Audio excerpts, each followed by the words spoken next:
Speaking of economic inequality, Bernie Sanders, I believe it was Meet the Press. Bernie Sanders had a conversation with Chuck Todd, I believe. I don't know why. I can't remember. I think it was Meet the Press, and it was, yeah, you know what? I know why I know it was Chuck Todd and Meet the Press, because I said I can't play it on air because of all the companies, Fox, CNN, all the companies that you can stream clips from, NBC and MSNBC are the number one companies to flag your content before my show would even be over. Now that's how I remember it was Chuck Todd, because I said I couldn't play this on air for you. So I just have to describe it for you. So Bernie Sanders is in trouble again. Tell me something we don't know. He's in trouble again for this interview he did with Chuck Todd on Meet the Press, where he said, and Chuck actually set it up. If you watch the clip, you'll see that Chuck Todd is setting it up about the disparity in income inequality, not income inequality, but the disparity between voter participation amongst poor people and wealthy people. And there's a glaring disconnect. There's a glaring discrepancy between the two groups. And Bernie Sanders made it very simple, probably too simple, and said poor people don't vote. Now, based on the data, Bernie Sanders is absolutely correct. I believe I was reading a PolitiFact article on it and said almost 75% of people living in poverty do not participate, do not vote. So just based on the objective reality of what Bernie Sanders said, poor people overwhelmingly do not vote. Maybe he should have put that adjective in there, that modifier there. Maybe he should have overwhelmingly, and just instead of just saying so bluntly, poor people don't vote.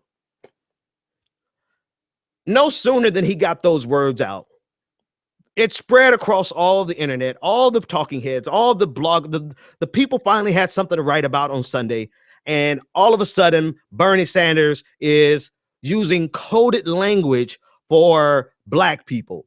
In other words, this is another example of the disdain that Bernie Sanders has for Black people. Because, Black people, when he was talking about the South, he was obviously talking about Black people. And now that he's talking about poor people, he's obviously talking about Black people. Bernie Sanders just has a problem with Black people in general.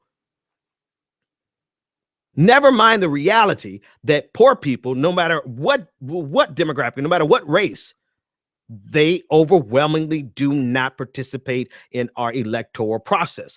Probably because they don't believe it's going to help. Probably because it's difficult for them to get off. Possibly because they don't have time to actually be engaged working the number of jobs they work, because contrary to popular belief, you can actually work 2 jobs and still be poor in America. But never mind all that. Let's erase all the realities of what it is to be poor in America and the likelihood that if you are poor, you're not going to participate in the political process. Bernie Sanders was talking about Black people.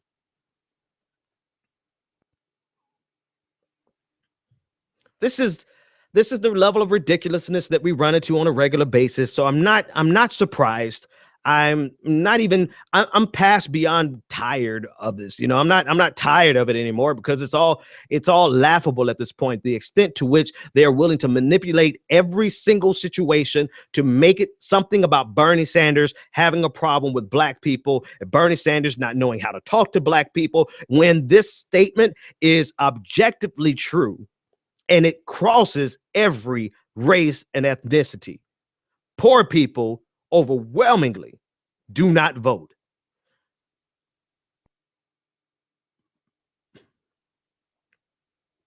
The games that they play is old news now. Whatever. I mean, for this election, it's old news. Y'all just better be aware of it. Whoever's running for president, whoever's going to be the progressive candidate in the future, 20 whatever.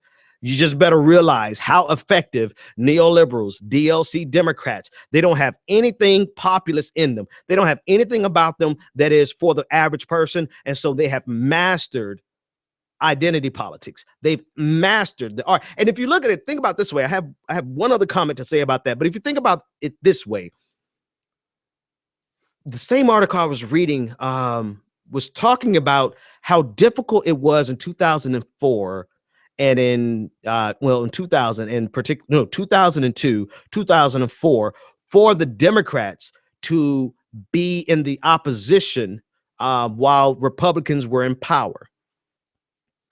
The reason was because the DLC Democrats found it difficult to draw distinctions between them and the Republicans. That's because on economic policies, they are damn near one and the same. But because of this, they have mastered, and even before, they started this long before, they have mastered the art of identity politics manipulations and the ability to draw distinctions between them and Republicans based on race, based on social issues, based on LGBTQ rights, which Republicans actually make it very easy. You know, can't blame all this on Democrats. Republicans make it very easy to draw those distinctions, but never on economic policy. And so here we are with two parties that look so much the same, an entire movement that pushed them over. And now you have this stage where they're jumping the shark with identity politics and everything a progressive says, everything. If you are a progressive not in line with Hillary Clinton, then you're automatically a white man. And everything that you said, no matter how objectively true it is, no matter how much it reflects reality, no matter how much it will help the different intersections, no matter how much it will help African Americans, no matter how much it will help Hispanics, no matter how much it will help white people, whatever you say as a progressive is automatically somehow hateful and dismissive of African Americans. Because for you to manipulate what Bernie Sanders said on Sunday, which is objectively true across race, and make it about him attacking black people or having a disdain and a distrust and a dismissiveness towards black people, just shows the level of ridiculousness in which you exist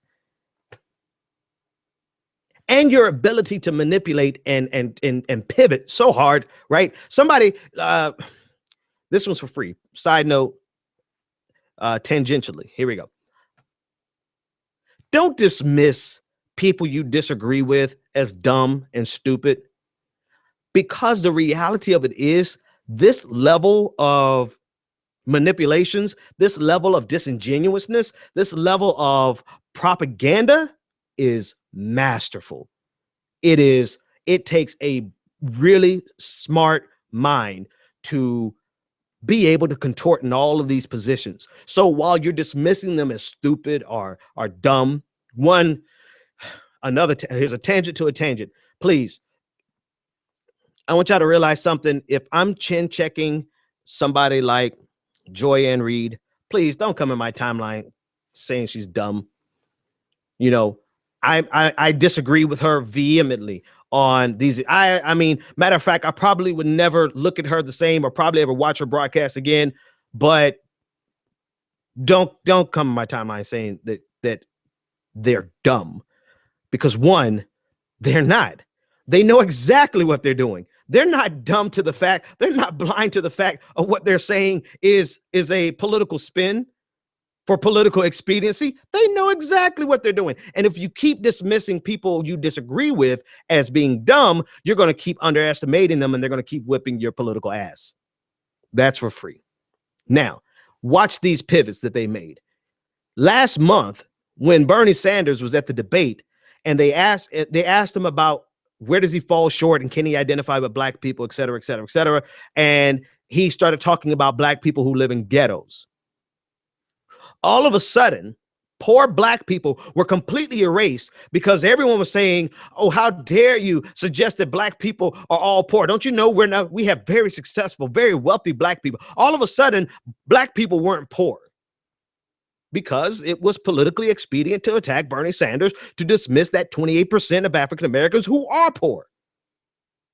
Fast forward to today, Bernie Sanders talks about poor people not voting, and all of a sudden, every black person is poor. You know, he's got to be talking about black people because, just because, look at this, he said something, we can spin it, we can get the outrage out of it, and now all of a sudden, everyone who is black is poor because it grants them the maximum outrage. It gives them the ability to feign outrage. It gives them the ability to have another 24-hour news cycle, or even if it's only 12 hours with this one, to attack Bernie Sanders with this narrative that he has a problem with minorities.